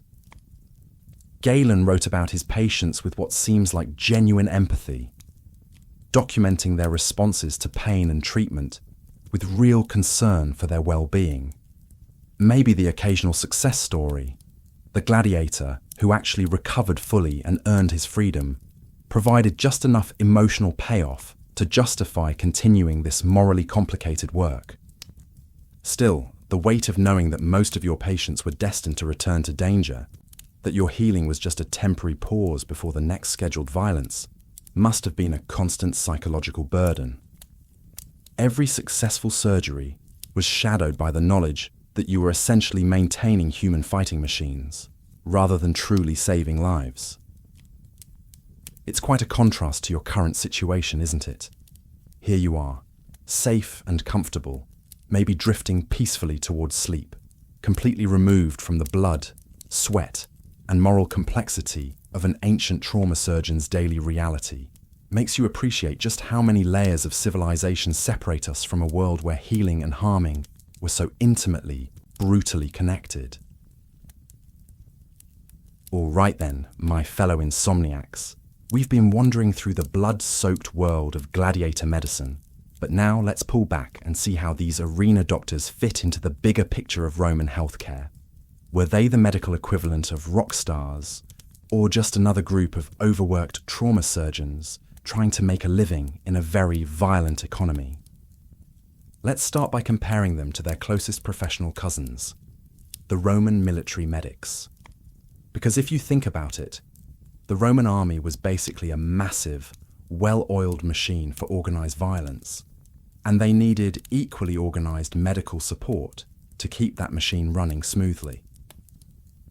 The military medical system was surprisingly sophisticated, especially by the Imperial period. We're talking about a healthcare infrastructure that would make some modern armies jealous. At the top of this medical hierarchy were the Medici Legiones, the legion physicians. These guys were the real deal, often highly educated, literate, and occupying a social position that was genuinely respected within the military structure. Think of them as the chief medical officers of their legions, with actual authority and professional standing that elevated them well above your average foot soldier. But the real heroes of battlefield medicine were the capsari, essentially the world's first combat medics. The name comes from the capsa, which was the medical kit they carried into battle. Picture this. Swords are clashing, arrows are flying, men are screaming, and these guys are sprinting through the chaos, trying to slap bandages on bleeding legionaries while dodging enemy weapons. It was like being an EMT, except your ambulance was a battlefield, and your biggest occupational hazard was getting stabbed while trying to stop someone else from bleeding out. Trajan's column actually shows these capsari in action, depicted in full combat gear, tending to wounded soldiers right there on the front lines. Their job was to provide immediate emergency care until the wounded could be evacuated to proper field hospitals, the valetudinaria. These military hospitals were incredibly advanced for their time, complete with specialized medical supplies, trained staff, and a steady stream of patients who'd been professionally injured by other people with sharp objects. So how did your gladiator surgeons stack up against these military medical professionals? The actual medical practices were remarkably similar. The types of injuries, cuts, punctures, broken bones, the occasional dramatic disembowelment, were essentially identical whether they happened in the arena or on a Germanic battlefield. Both environments provided unparalleled opportunities for hands-on surgical experience, mainly because Roman society had some pretty strict taboos against cutting up dead people for educational purposes. The key difference was probably the predictability factor. In the arena, you knew exactly when violence was scheduled to occur. You could prep your medical station, organize your instruments, maybe even grab a quick snack before the carnage began. On the battlefield, chaos reigned supreme. You never knew when or how many casualties would come flooding in, or whether you'd become a casualty yourself while trying to help others. But the military had one major advantage: systematization. The Roman army actually developed standardized medical training programs and treatment manuals for their physicians. This was revolutionary stuff. Imagine having consistent empire-wide medical protocols almost 2,000 years before modern medical schools figured out the same thing. Civilian medicine wouldn't see this kind of organized, systematic approach to medical education for centuries. Now let's zoom out to the broader world of civilian healthcare in Rome. Doctor in ancient Rome wasn't a single profession with standardized credentials. It was more like a spectrum ranging from highly educated Greek physicians who practiced rational, empirical medicine all the way down to folk healers, herbalists, bone setters, and people who basically just mumbled incantations while waving mysterious objects at sick people. The social status situation was complicated. Many Roman physicians were Greek immigrants, slaves, or freedmen, which automatically placed them lower on the social hierarchy than native-born Roman citizens. But individual competence could sometimes overcome these social disadvantages. If you were genuinely skilled at keeping people alive, Romans might grudgingly respect your abilities, even if they looked down on your origins. Wealthy Romans might have private physicians on retainer, or they'd consult with specialists for specific medical problems. Some doctors set up public practices, essentially hanging out their shingles and hoping to attract paying customers.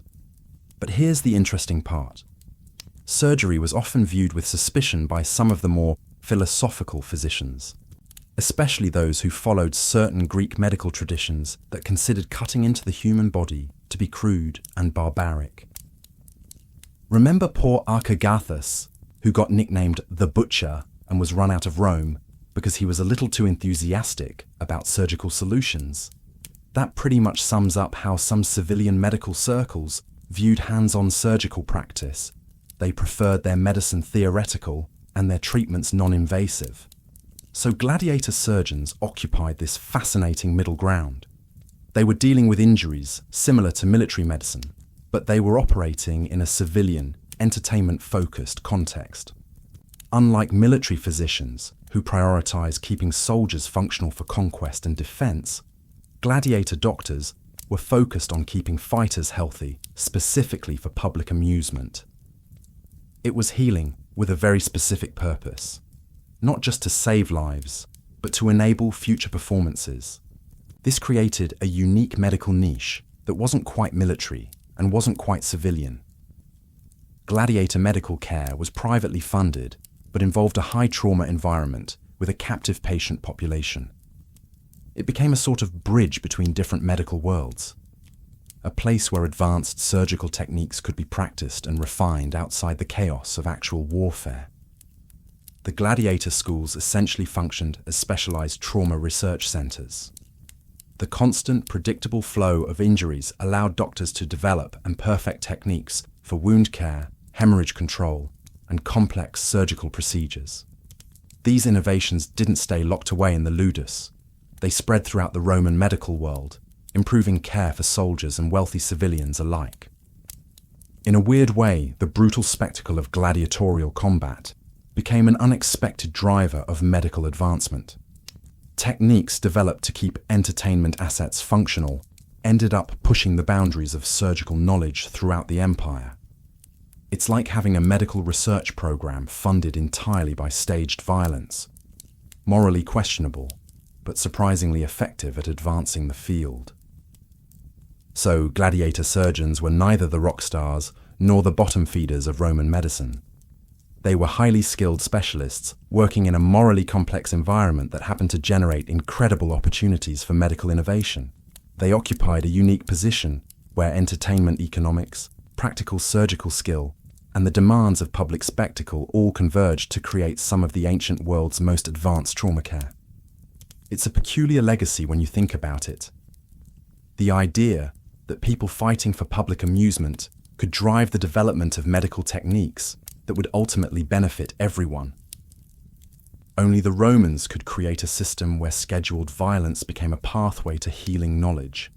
Makes you appreciate how much simpler and less ethically twisted your own evening entertainment choices are, doesn't it?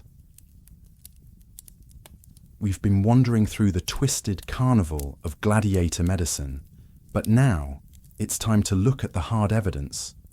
What can archaeologists, those professional grave robbers with PhDs, actually tell us about whether all this ancient surgery actually worked? Picture yourself in one of those sterile modern laboratories, staring at bones that are older than Christianity. While Galen's detailed medical journals give us one version of the story, sometimes the most honest testimony comes from the remains themselves. And boy, do they have stories to tell. Archaeological digs have uncovered gladiator burial sites where the bones practically scream, "I survived multiple attempts to kill me professionally." We're talking about skeletons that show clear evidence of serious medical intervention, not just slap a bandage on it and hope for the best kind of treatment, but sophisticated surgical care. These bones show signs of severe fractures that healed properly, deep wounds that were carefully cleaned and stitched, and even evidence of what would have been life-threatening injuries that somehow didn't kill the guy. It's like reading medical records written in calcium. The forensic analysis of these ancient remains is genuinely fascinating stuff. Modern scientists can look at a bone and tell you whether the trauma happened during training or in actual combat. They can determine if a wound healed completely, partially, or proved fatal. Think of it as the ultimate medical audit. These bones are basically ancient gladiators' permanent medical records, recorded not in papyrus, but in their own skeletal structure. This kind of physical resume, embedded in bone tissue, proves that Roman gladiator surgeons weren't just playing medical Mad Libs. They were genuinely effective at their grisly trade. The evidence shows these were men who survived multiple brutal encounters, getting professionally repaired each time so they could return for another round of scheduled violence. It's a macabre testament to surgical skill, written not in ink, but in the very bones of the patients themselves. But bones aren't the only witnesses to gladiator medical care. Roman art also provides visual testimony to this whole bizarre healthcare system. Mosaics, frescoes, and sculptures don't just show the actual combat, sometimes they go behind the scenes to show the medical aftermath. You'll occasionally find depictions of wounded gladiators being tended to by medical staff, or what appear to be actual surgical procedures taking place. Now, these aren't exactly medical textbook illustrations we're talking about. Roman artists weren't necessarily concerned with anatomical accuracy, but they show that the general public was not only aware of the medical support gladiators received, they actually thought it was worth celebrating in art. These visual records aren't just decoration, they're cultural snapshots showing how important gladiator healthcare was to the entire entertainment ecosystem. Imagine walking through some wealthy Roman's villa and seeing a beautiful mosaic depicting a medic carefully bandaging a gladiator's bleeding arm. It's like having a mural in your living room celebrating your local emergency room staff. It shows just how integral medical care was to the whole gladiatorial spectacle, and how Romans didn't see any contradiction between healing and entertainment violence. Then there are the inscriptions and epitaphs, those carved stone obituaries that Romans loved to put on tombstones. These aren't just, "Here lies Marcus, he was okay" kind of messages. They often provide surprisingly detailed glimpses into gladiator lifespans, career statistics, and sometimes even cause of death. While they rarely name-drop surgeons specifically, they paint a picture of medical care through statistical inference. For example, an epitaph might proudly declare that a gladiator fought for 15 years or survived 37 separate combats. These aren't just bragging rights, they're indirect evidence of successful medical intervention. If gladiators were consistently dying after their first or second fight due to inadequate medical care, you wouldn't see epitaphs talking about decade-long fighting careers. The fact that many gladiators had multiple-year careers with dozens of fights suggests there was effective post-combat recovery happening between performances. These inscriptions also provide insights into the specific health challenges gladiators faced beyond combat injuries. Signs of vitamin D deficiency from limited sunlight, evidence of repetitive stress injuries from training, and specific types of bone damage that can be traced to gladiatorial combat techniques.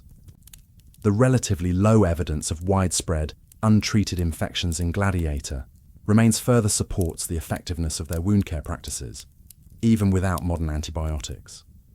What's really striking is the absence of certain types of damage you'd expect to see if medical care was ineffective. If gladiator surgeons were just going through the motions without actually helping anyone heal, the archaeological record would be full of partially healed wounds, untreated infections, and evidence of people fighting while seriously injured. Instead, the bone evidence suggests that when gladiators fought, they were generally in reasonably good physical condition, which means someone was doing an excellent job keeping them that way between fights.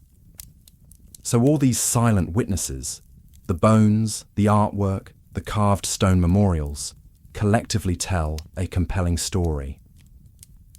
They confirm that gladiatorial medicine wasn't just theoretical fancy from a few clever doctors. This was a robust, effective healthcare system that, however morally questionable its ultimate purpose, was genuinely skilled at healing massive trauma and extending the fighting careers of very expensive human assets. The archaeological evidence proves that this whole bizarre system actually worked. It allowed the brutal spectacle to continue for centuries, day after day, fight after fight. It's a tangible legacy of medical advancement that emerged from perhaps the most ethically complicated healthcare situation in human history. It really is remarkable how the dead can still testify to the living, isn't it? How modern science can resurrect these ancient stories and give voice to people who've been silent for nearly 2 millennia. It makes you wonder what other secrets are buried beneath our feet, waiting for some future archaeologist to uncover and piece together. And here you are, dear listener, safely removed from all that ancient violence and medical complexity, probably getting drowsy in your comfortable modern world where entertainment doesn't require anyone to actually get stabbed. Perhaps it's time to let these thoughts settle into the background as you drift toward your own peaceful rest. All right, we've wandered through the bloody carnival of gladiator medicine, marveling at these ancient trauma surgeons and the absolutely bonkers social system that made their expertise necessary. But like all good things, or in this case, all morally complicated things, even the grand spectacle of Roman gladiatorial combat eventually came to an end. And with it, the very specific job of being a professional gladiator doctor slowly faded into history. The decline of gladiatorial games wasn't some dramatic, sudden collapse. Like a gladiator finally getting that fatal blow.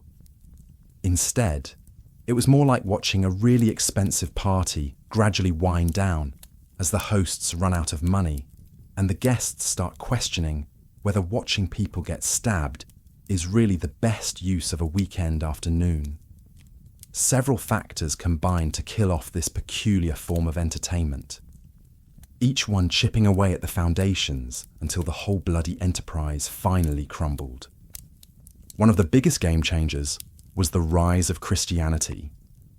Early Christians took one look at gladiatorial games and basically said, "Nope, this is absolutely not okay with us." They saw these spectacles as pagan rituals and morally reprehensible acts of murder dressed up as entertainment. This wasn't just polite disapproval. Christian writers like Tertullian were actively condemning the games, criticizing both the bloodlust they encouraged and the pagan religious traditions they represented. As Christianity spread throughout the Roman Empire and eventually became the official state religion, this moral opposition gained serious political clout.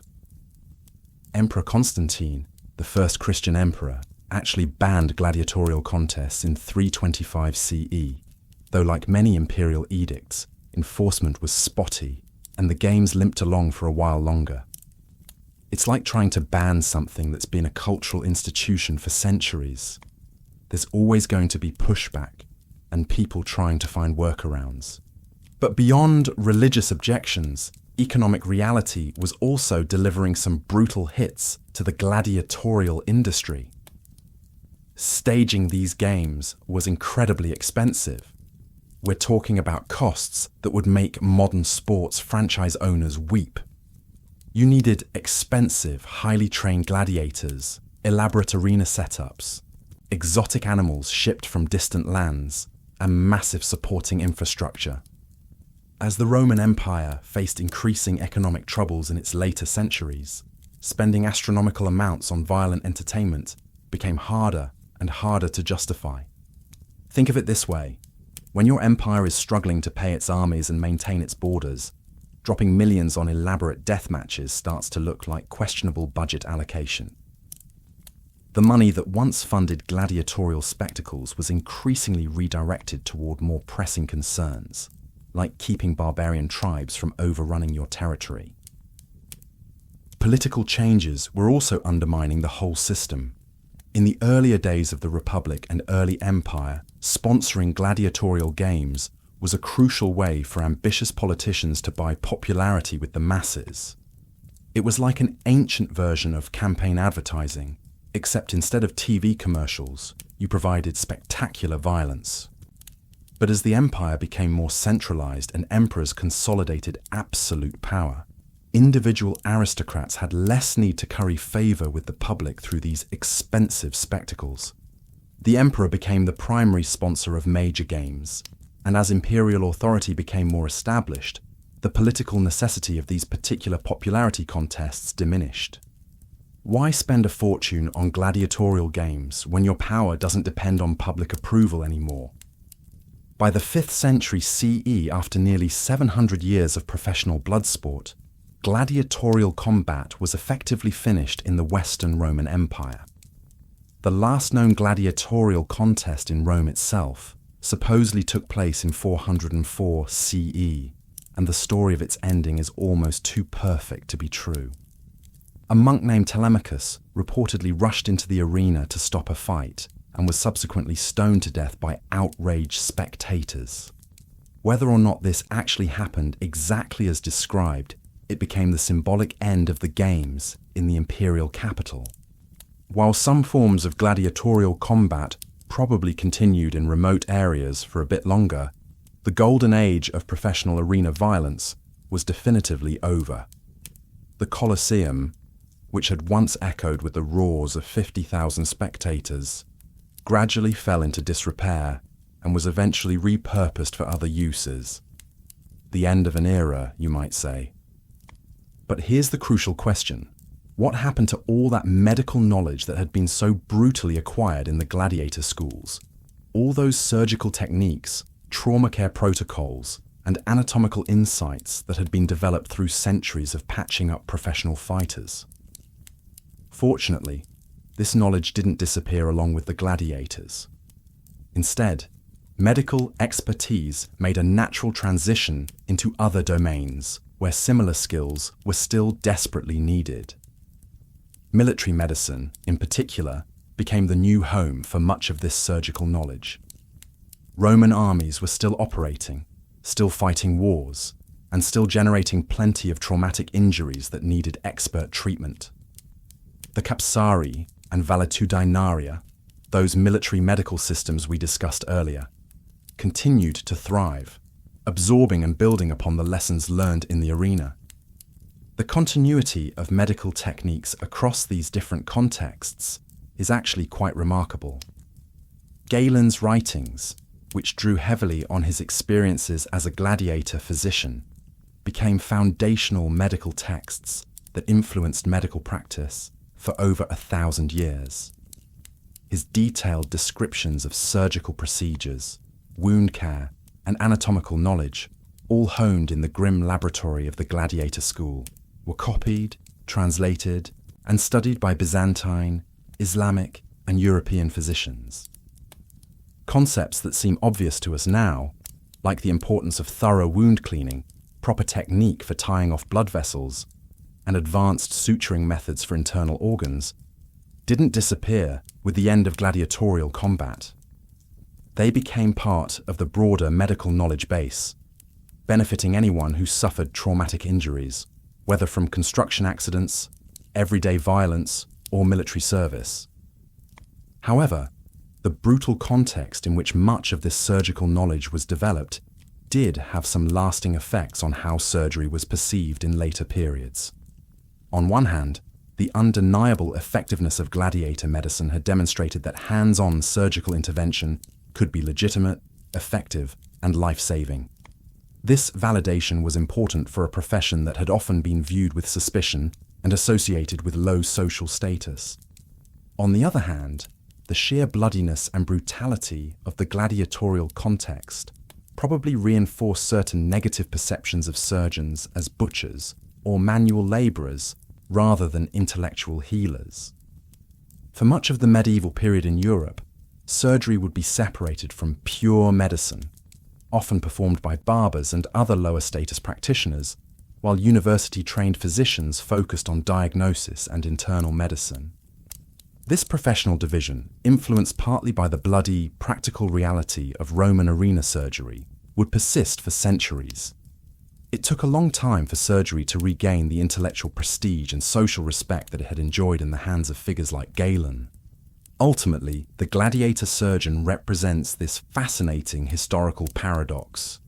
Brilliant medical innovation emerging from perhaps the most ethically questionable healthcare context in human history. Their work, born from the demands of entertainment violence, accidentally pushed the boundaries of medical science in ways that continued to benefit humanity long after the last gladiator had left the arena. It's a testament to how progress can emerge from the most unlikely and morally complicated circumstances. Medical knowledge developed to enable more efficient violence ultimately contributed to reducing human suffering in countless other contexts. Only history could provide such ironically twisted plot developments.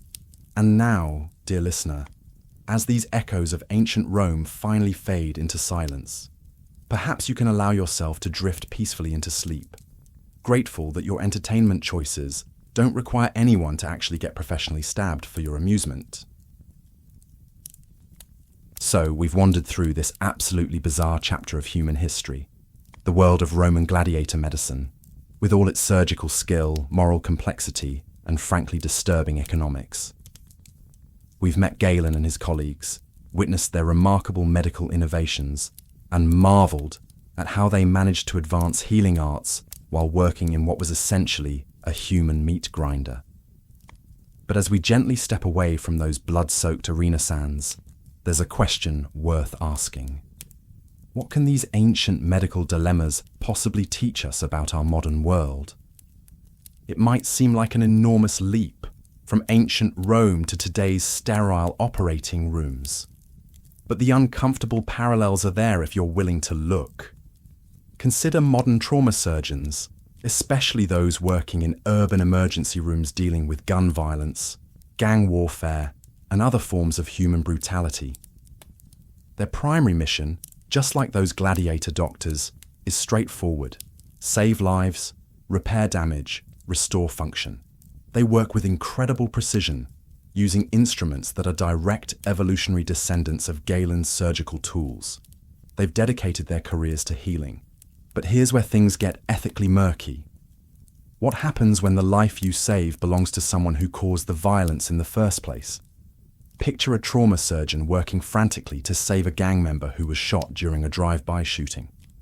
They pour their expertise into keeping this person alive, only to send them back onto streets where they might perpetrate more violence. Or consider the surgeon treating someone responsible for a mass casualty event, using the same healthcare system designed to protect the victims. Modern trauma doctors, like their Roman predecessors, don't get the luxury of choosing patients based on their moral standing.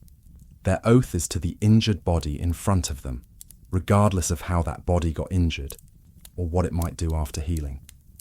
The ethical puzzle isn't whether to provide treatment. It's grappling with the broader implications of that treatment within a violent society. Life-saving medical care can sometimes indirectly enable further harm, and that's a reality both ancient gladiator surgeons and modern doctors have to live with. Military medicine presents an even more direct parallel to the gladiatorial medical system. Today's combat medics, field hospital surgeons, and doctors serving on military bases operate in environments that, while technologically advanced, share a fundamental characteristic with Roman arenas. They exist specifically to support organized violence. A military surgeon's job isn't just about saving lives, it's about getting soldiers back into the fight. Sometimes this means emergency life-saving procedures, but often it's about making someone mission-capable enough to return to combat. The entire medical enterprise is inherently linked to warfare. You save a life so that life can return to threatening other lives, or being threatened itself. It's an uncomfortable parallel to the gladiator surgeon's reality, where healing was always in service of returning fighters to scheduled violence. This isn't meant as criticism of military medicine, which performs genuinely heroic and necessary work, but it highlights that same fundamental tension, the intersection between healing and harm, between preserving life and enabling its continued endangerment. The human cost is enormous, not just for those who fight and get wounded, but for the medical professionals who patch them up, often working in morally ambiguous zones where saving and harming become uncomfortably intertwined. Then there are broader questions about modern life-saving medical technology. We now have the ability to prolong life almost indefinitely, even in states of severe suffering or profound disability. This raises challenging questions about quality of life, resource allocation, and the very definition of what it means to save someone. Should every life be extended at all costs, regardless of the projected outcome or the person's wishes? It's a different kind of ethical tightrope, but it echoes the Gladiator surgeon's calculations about how much effort and resources should be invested in maintaining a life whose future is predetermined by external forces beyond the patient's control. The Gladiator surgeon represents, in brutally stark terms, the human cost and moral complexity inherent in medical care that's connected to violence and warfare. Every time they stitched a wound, set a broken bone, or performed complex internal surgery, they were acutely aware that they weren't saving a life from violence. They were saving it from more violence. The entire cycle of injury and healing wasn't about ensuring a long, peaceful existence, but about extending what was essentially a service contract with the entertainment industry. This must have created psychological burdens that we're only now beginning to understand and address in our own medical professionals. We talk about moral injury in modern combat veterans and frontline healthcare workers, the deep psychological wounds that come from witnessing or participating in events that violate your core moral beliefs. While the Romans didn't have therapists specializing in gladiator physician PTSD, the emotional toll must have been similar. Constant exposure to horrific injuries, the professional detachment required to function effectively, the knowledge of what likely awaited their patients. It all paints a picture of a profession that demanded an extraordinary and potentially damaging level of psychological compartmentalization. How do you maintain your humanity while participating in a system that treats human beings as expendable entertainment assets? The lessons from gladiator medicine aren't simple or comforting. They don't provide easy answers to modern dilemmas, but they force us to confront some uncomfortable questions. They remind us that even the most advanced medical care is ultimately just a tool, and the moral implications of that tool depend entirely on the context in which it's used. They challenge us to consider the hidden human costs of systems that depend on violence, even when those systems accidentally drive innovation and progress. Perhaps the most humbling lesson is this: the fundamental ethical dilemmas faced by medical professionals working in violent systems aren't new. They're as old as organized warfare and public spectacle. The gladiator surgeon, performing precise, life-saving work in the shadow of institutionalized death, offers a mirror to our own complex decisions about where, when, and how we apply our healing abilities. It's a reminder that underneath all our gleaming technology and sophisticated ethical frameworks, the core questions about life, death, and suffering remain stubbornly human and timelessly difficult.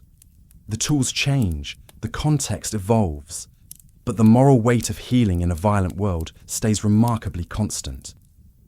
And with that rather heavy thought, dear listener, perhaps it's time to let these ancient dilemmas gently fade into the background as you allow yourself to drift toward the kind of peaceful, untroubled sleep that those Roman doctors could probably only dream about. So here we are, dear listener, at the end of our rather twisted journey through ancient Rome. I hope you're absolutely melting into whatever cozy sanctuary you've created, far removed from the blood-soaked chaos of gladiatorial arenas. We've wandered through a world that's both fascinatingly alien and uncomfortably familiar, where the thunderous roar of bloodthirsty crowds mixed with the quiet precision of surgical instruments. We've peeled back layers of dust and moral complexity to uncover the story of perhaps history's most ethically compromised medical professionals, the Roman gladiator surgeons. And what a story it's been. These guys were walking contradictions wrapped in blood-stained togas, healers whose entire job description was basically, fix them so they can get broken again. They were mending shattered bodies, not so people could live long, peaceful lives tending gardens or writing poetry. but so those same bodies could be fed back into the entertainment meat grinder. They were the unsung heroes of Rome's most brutal spectacle, the quiet professionals whose grim dedication kept the gladiatorial machine running smoothly for centuries. Think about the psychological gymnastics required for this job. Every morning, you'd wake up knowing that your success as a doctor would be measured by how effectively you could return human beings to mortal danger. It's like being a mechanic whose greatest professional achievement is getting cars back on the demolition derby track. Your healing skills directly enabled more scheduled violence. Talk about your moral tightrope acts. You've traveled with me into their world, imagining yourself in those blood-stained sandals, breathing in the metallic tang of fresh wounds and wine-soaked bandages. We've marveled at their surprisingly advanced medical toolkit, surgical instruments so sophisticated they wouldn't be matched in Europe for over 1,000 years. We've seen how these doctors, led by figures like our ambitious friend Galen, turned the Gladiator schools into what were essentially trauma research centers, providing unparalleled, hands-on surgical experience thanks to the constant, predictable flow of professional violence. These weren't medical dilettantes playing with primitive tools. These were genuinely skilled professionals who could stitch up ruptured organs and set compound fractures with a finesse that would still impress modern trauma surgeons. They developed innovations in wound care, hemorrhage control, and even nutritional management that pushed the boundaries of ancient medical knowledge. Their dedication to their craft and their professional pride in keeping people alive, however temporarily, was absolutely undeniable. But that skill always existed under this enormous moral shadow. How do you maintain basic human compassion when your primary goal is returning patients to immediate peril? How do you reconcile any kind of healing ethic with the brutal reality that you're essentially maintaining human fighting machines? The emotional toll must have been staggering. Constant exposure to horrific trauma, the clinical detachment required to function effectively, and the knowledge that most of your successful patients would eventually become casualties anyway. The psychological strategies they must have developed to cope with this reality are fascinating to consider. Maybe they developed that particular brand of dark humor that healthcare workers sometimes use to process traumatic experiences. Perhaps they compartmentalized so thoroughly that they could separate the healing from the intended outcome of that healing. We can only speculate about the silent burdens they carried and the mental tricks they used to navigate such an ethically twisted professional landscape. But here's the really interesting part. The legacy of these morally complicated doctors extends far beyond the dusty ruins of Roman amphitheaters. Their practical innovations, literally forged in the fires of combat, didn't disappear when the last gladiator fought his final match. All that surgical knowledge, those advanced techniques, those sophisticated medical instruments, they were absorbed into military medicine and eventually trickled down into broader civilian medical practice. Galen's writings, which drew heavily from his gladiator experiences, became foundational medical texts that influenced healthcare for over a millennium. The same surgical techniques developed to keep entertainment assets functional ended up saving countless lives in completely different contexts. It's one of history's most ironic twists. Medical knowledge developed to enable more efficient violence ultimately contributed to reducing human suffering across the ancient and medieval world. The gladiator surgeons also fundamentally shaped public perception of surgery itself for centuries to come. On one hand, their undeniable effectiveness validated surgical intervention as legitimate medical practice.